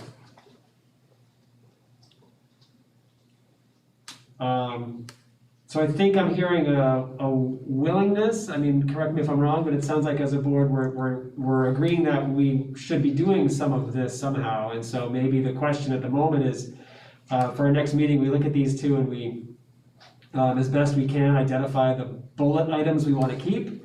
Maybe we propose if we want to remove any that we, but I think that might be a first step as in terms of looking at kind of what our job description is as a tool that if we choose to use it in our goal setting, this would be a step we could take. That seems like a reasonable step for next meeting. Yep. I mean, maybe some of these we want to get rid of and they're not relevant, but some of them we want to keep. And we can also look and see if there's some other policy to talk about. I mean, this is just the school boards association sample, so that's, you know, that's not always the ideal. But if you're not interested in adopting this as a school board policy, that doesn't mean you can't use the document. So when we sit down for goal setting, we could have this sample and sort of talk through, you know, how does everyone feel? The first one is relationships with the superintendent, and we just talk through that. And is that an area that we think needs to be a board goal, or is that something that, you know, where everything's fine and we don't need to include that one this year? And maybe community relationships is something that you're interested in focusing on, so. We I just think have this Patty makes it a conversation. strong point, which is this seems like something to me that doesn't necessarily need to be codified by policy, Yeah. but is probably a best practice for the board, but doesn't necessarily rise to the level of policy in my mind. Okay. And that's, I think, probably where I've struggled with it, is I look at it and wonder, why is this a policy as opposed to just, why isn't it just a practice as part of our annual discussions, and part of that goal setting and everything else we do? Maybe this is part of that process. And then I'd be interested in where we landed on policy BA, which I think was the goal setting and evaluation. I think, Nate, at one point you would propose the amendment to it that talks about, like, we would solicit data collection and review survey responses, you know, for both the school and town communities, as well as other methods, you know, that the board deems appropriate. So I don't know if they're related or if that moved forward as written, but I see some similarities between, I think, R1, potentially R2, and then, you know, the board's self-evaluation and goal setting. Right. Did we approve I PA? feel like that was approved, but I'll have to check. I honestly don't remember. Right. Yeah, I'm just looking through documents. Yeah, I don't remember when that was. Yeah. Okay. So it sounds like we'll come back, we want to come back to this next meeting and try to hash out what this. Do we want to include it as a policy, or do you want to just remove it from the agenda and use it as a guidance document, I guess is the question. I prefer using it as a guidance document. I don't see the need for a policy on Okay. All right, so then maybe the question is for next meeting, is anybody else opposed to Jeff's leaning towards removing this from the policy list and just using it as a guiding document? I know policies put us in positions to make things happen, so I'd probably be comfortable with it as a policy, but if everybody else is more comfortable with it as a practice, then I would defer just to do it, to be, You can make a to motion. get it done, You wanna make a motion? to make the policy. Yeah, to move this? After hearing the discussion, no. Okay. All right, then maybe, can we put on the agenda for next meeting, looking at BA and start maybe a goals discussion about how we want to move forward with goal setting? We've sort of been talking around it for a while, but maybe it's time for us to get that on the. It's either BA or BAA. Yeah, There's a bunch of different versions. Okay, thank you. so I'm removing this one Yeah, and bringing back BA and BAA. Okay, got it. although not for necessary review, it's more under Just an item. An item, agenda item? Agenda, Okay. goal setting agenda item, I think. Okay. At that time, we can look at BA, Okay. or how about that between now and then? And that's assuming that we okay it. Whenever it was, a few meetings ago. Right. Well, sort of fuzzy recollections here. All right, any other policies we want to act on tonight?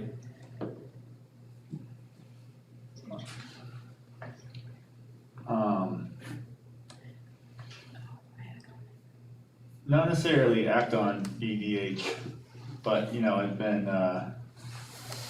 kind of going through the back and forth on the two different versions. Yeah, You know.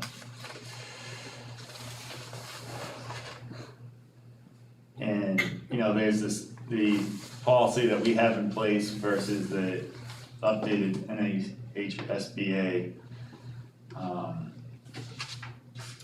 policy, and I think the thing that I struggle with is that desire for a dialogue with the board and versus just public comments and not creating a situation that turns into, especially given the vitriol that is in the world right now, but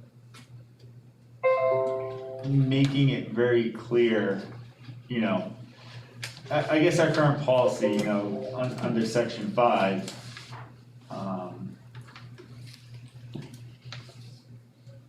making it more clear on how citizens could request a dialogue back and forth with the board, if that's something, you know, so they don't have to go plowing through our policies to find it, and creating that mechanism. Because there are at times, I think, constructive conversations that could be had. There's certainly a desire for them when people have questions of us. So, not like Zach likes where it's an emotion that I have or anything to move, but it's just kind of the thought I've been chewing on as I look at the two policies and trying to reconcile a cooperative, productive meeting, but also giving that desire for a back and forth with the town and better communicating that. are you saying that one of them serves that goal better than the other? I feel like they both have comparable language about upon request, we can have a dialogue if we, the board, agree to do that. Yeah, so I mean, our current policy is they may request open dialogue with the school board, but then we don't have any mechanism discussing how we as a board vote to grant that, right? They request it, but it doesn't say anything about granting it.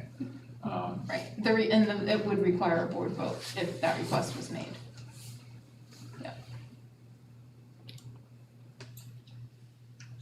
So it sounds like your concern is more about publicizing this rather than necessarily changing the policy, or is it? Sure. Yeah, one, publicizing it, but two, also, how do we manage that as a board when there's back and forth and not the ability to not speak on behalf of the board, you know? And it's not it's not as easy just as a conversation back and forth because none of us are speaking for the board. Right. Do you see that in any of the other districts, or is it always just limited to comments and feedback? What I've seen is when it's a simple question that the board can use its discretion and say, you know, sometimes it's the superintendent, you know, could you answer that question? So if it's just a simple question, then the board is, you know, kind of by consensus, like, sure, we provide answers, and then people don't have to wait and feel like they didn't get answers to their questions. We can keep track of the questions if we feel like it needs, more time to gather information, and you could maybe put it on the next agenda and just say, you know, if your desire is to answer questions, to be more interactive with the public, you can either, if it's simple, answer it during public comment or come back to it.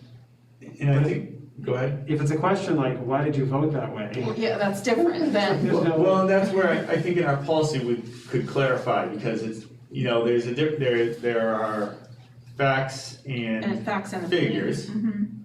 and then there's emotion. And being able to have a productive conversation and answer people's curiosity versus an emotional based, let's yell at each other because we're both feeling very strongly about something. That's not productive. And it's like, as a board, if we could have a mechanism where, just like we have a time limit, where it's, you know, is this the litmus test of this is something that can be sussed out and discussed, or is it just, why did you do X? Maybe what Patty was saying, if it's answerable by the superintendent, then, you know, then it's a pretty cut and dry. Yeah. I mean, there are times when it's uncomfortable when someone, you know, is there school tomorrow? Thank you for your input. You know, it's like, you just answer that question, yes. Yeah. You know, there are things that are just very simple that you, by having it be a one-way conversation. Yep. You know, if it's a yes or no answer, or, you know, or someone's concerned about something and you can say, well, actually, we decided that if you just look at this. Yeah. Point them in the right direction. Yeah, we've had an example. I think one example, earlier on in the year, we had a gentleman come with questions about transportation, and we knew that we were gonna address that later on, but by the time we got to that in the agenda, They gave up. they Yeah. were gone, Yeah. and he was here for quite some time, but Yeah. then he left, and I Yeah. felt badly. That felt to me like we probably could have answered what we knew about transportation at that point. So what if we added under section 5 on our current policy, and we don't have to decide this tonight, but something along the lines of, you know, dialogue shall be limited to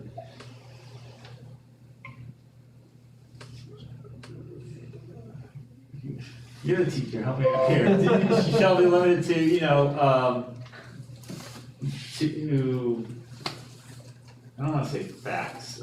Or there may be times when the board agrees to answer questions that, you know, we can wordsmith something if that is, you just wanna make it clear that there could be a time when you have a simple question and we might provide an answer. Yeah, because there have Basically. been many instances, like the one Gigi said, where it's like, yeah, we've had a very strict policy, but, and we do occasionally answer them, but it's like, we could codify it maybe a little better. So add something So, about, right, go ahead, Zach. you're muted, Zach. Sorry, Andy, that was you that was jumping in, Nate, so that was Andy's, it's Andy's turn. Oh, Andy, go ahead. Cool. I was gonna say in the BEDH proposed policy, in section 5, it says, requests to address the board on specific matters, in short, can be submitted to the superintendent no less than 14 days prior. That would potentially give the board time to either prepare a board response to a submitted topic of discussion.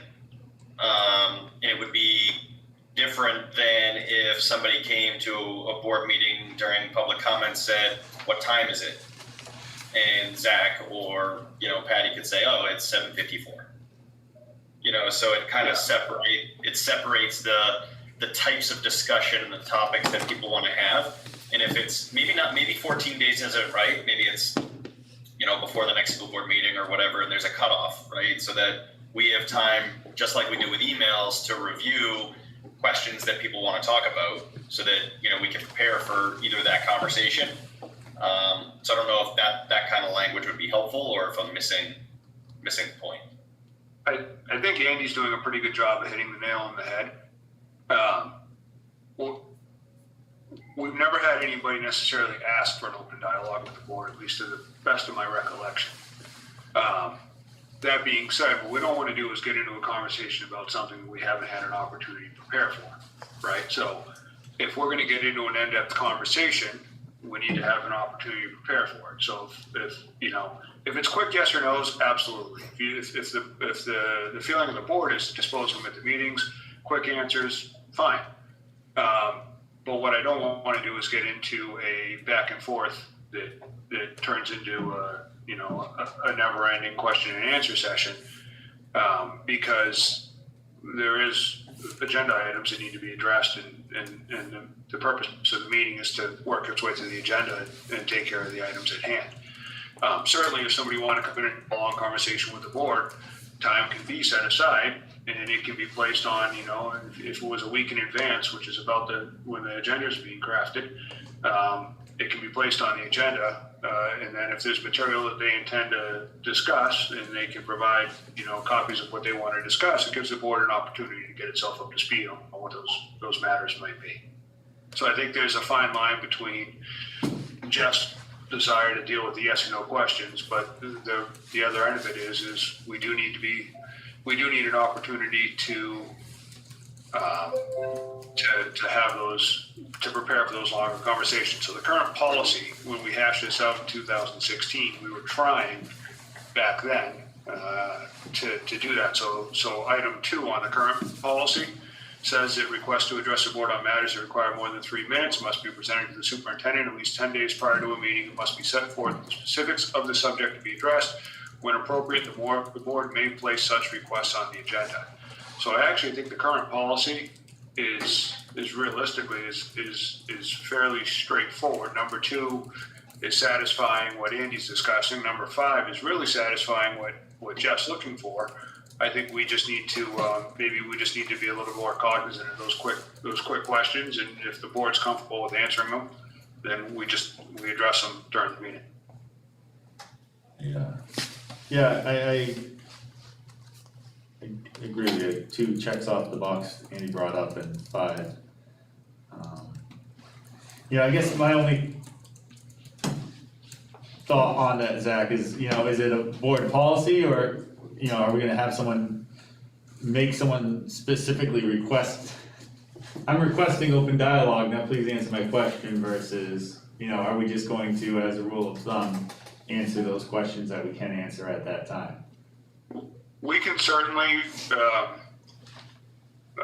because it doesn't necessarily, it's not necessarily differing to the existing policy. We can certainly at the next meeting, open citizens' comments to say brief questions, related to agenda items. Maybe that's a sufficient way to do it. Citizens' comments and brief questions related to agenda items. We'll try to answer. Yeah. And we can go from there. But there is a line that you cross when you get into a topic where we have 5 different opinions on it. We're not going to, I would imagine, especially if it's on the agenda and we're going to be hashing it out later in the meeting, why would we take time? You know what I mean? That gets into a whole can of worms that I don't know. So does that need to be codified where that one is? It defers back to, that particular item's yet to be resolved. That's why it's on the agenda. Yeah. And that's the response is, we'll be having a longer discussion about that later on in the meeting. The board has work left to do. But, so let's just throw the elephant in the room out there, let's say why did you guys have the mask mandate? We've got a 4-to-1 vote on our board with, 1 opinion, 4 opinions, and each of those 4 opinions probably all have their own different reasoning behind coming up with the consensus that we did. So I think I see what Nate's saying is that we can't answer that question other than that's how we voted, right? So I guess we can answer the question, it's just. Well, the discussion is in prior minutes and in prior videos. Prior videos, like go back and watch the video from 2 weeks ago and there it is. Yeah. Right, so the answer to that question would be, the board's decision was split on that matter. The discussion revolving that decision was 2 weeks ago, and if you watch the video, you can see the board's discussion around that. Yeah, okay. That's the answer to that question. Okay. So, But if, I mean, we can certainly go to taking that approach and we can see how it goes and we can either continue with it if it seems to be going well, or we can pull the plug and resort back to the existing method. but does that need to be codified or not? It sounds like we're saying no, it does not need to be codified. We'll just sort of tweak it and try it for a little while. Yeah. I think it is, I mean, I think it's in there. then we get into the like, well, are they requesting open dialogue or are they just asking us a question, right? But I think by its nature, if they're asking us a question, that's requesting dialogue. Right. And we just make it clear that some questions won't be able to be answered. And I think in that case, the one thing we do is we hold the 3 minute. So it doesn't turn into a 30-minute conversation. And I think that just becomes part of it as we become more diligent with keeping a timer, which we started and seems to be working. So I would move that we adopt or reaffirm BEDH public participation at board meetings As it's written, as it's written, your current policy. our current policy. Second. Any further discussion? So yes, I do. So the policy that's in the drive, It's labeled current, Andy, and it's the PDF, not the Word doc. okay, because I'm looking at the heading for this document is sample policy, so that's why I was asking. No, see, that's the draft policy from the NHSBA. This would be the other BEDH policy that's headed with Deerfield School District on top. Cool. Approved October 6th, 2016. Any further questions or comments? All right, all in favor? Gigi, Aye. Jeff, Aye. Zach, Aye. Andy, Aye. aye. Reaffirmed.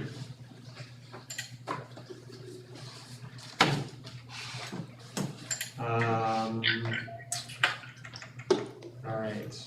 I feel like background investigations was pretty straightforward as well. Yeah, so I would actually have a comment about that. So the background check, rules changed with this past legislative session and, allows the superintendent now to have a designee, to receive the results, to move the hiring process forward a little bit quicker in some cases. I've been taking care of it to this point, but we do plan to have our HR coordinator trained in how to review and look at the results in the portal that we now have access to.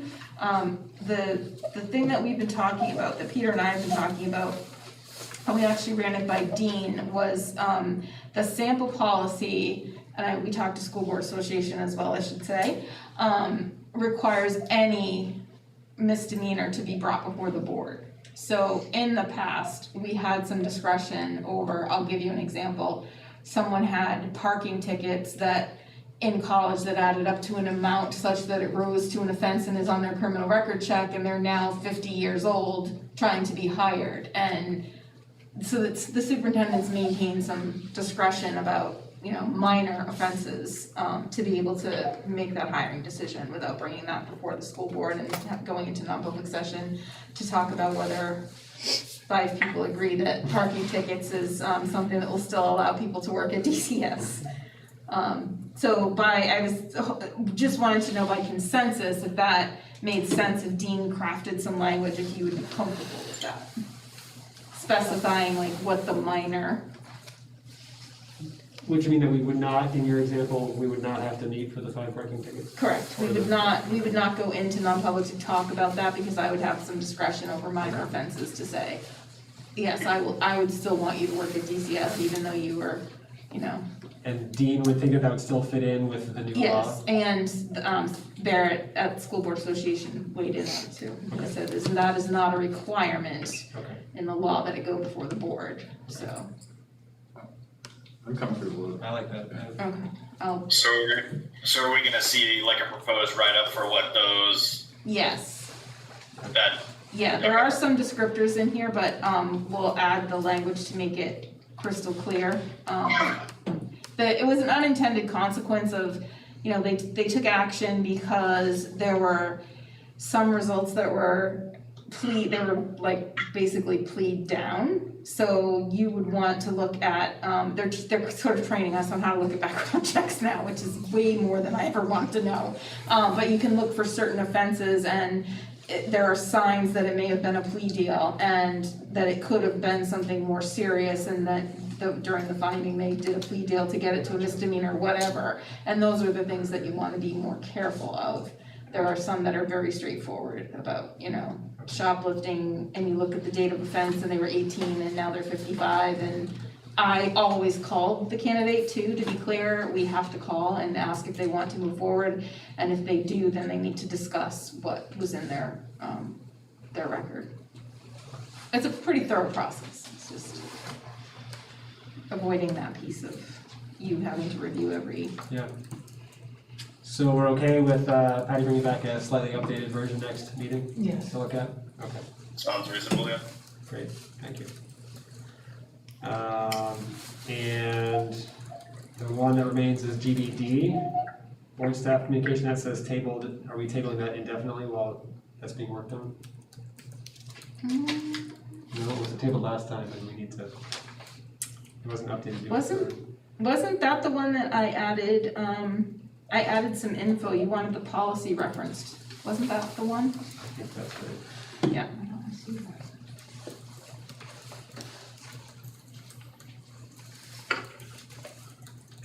That's not in our drive right now. Oh, it's not? Oh, okay, then I'll get that in for you.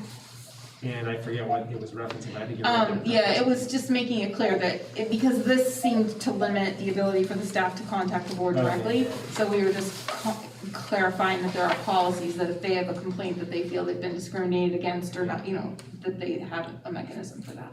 Yeah, I think the last meeting I attended, which seems like it was forever ago. Yeah. But yeah, I basically said like in the footer of some of our policies, it lists like reference this or that. Yeah. So I think in this one, we were gonna list, the different policies or procedures that people can use to. And I did add a reference to a policy, it just apparently did not make it to your drive, so I will get that in there for the next meeting. Okay, great, thank you. Cool. All right, any other policy questions? I think we're all set for this. Okay, great, thank you. On to informational items and the mask wearing matrix.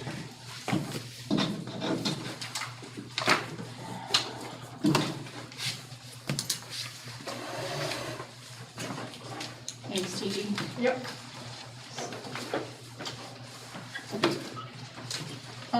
So the board requested, even though you have a motion, approved motion in place of when you're going to look at the mask mandate, the board did request at each meeting that I update the numbers so that you're aware of what's happening. So you are still, the state and the community are still in a substantial level of transmission, which is the first page. The backhand side, I added in the current numbers according to the map in Deerfield are 60 cases, and Bonnie's update as of yesterday were 29 current cases. That changes on a daily basis, and sometimes you hear cases every day and you start to add those up, and you wonder why does it say 29? You just need to keep in mind that after 10 days, students come off the list. So they're quarantined for 10 days and then they're back and 3 more added and subtracted every day. So that's why it's a little bit confusing with those numbers. The percent of population fully vaccinated in Deerfield is at 52.9. And then the data using the CDC calculations, the data was suppressed for quite amount of time on the PCR test positivity rate, but it is now populated on the state map because your PCR positivity rate is 19.1%. The number of infections per 100,000 is also for the first time published in Deerfield. That's been a suppressed number that we've had to hand calculate. And per 100,000 people would be 2,150 cases per 100,000, so. Wasn't it 4 was the number we were debating about a few Yes. days ago? Yes. All right, 4.5. So those are the updated numbers.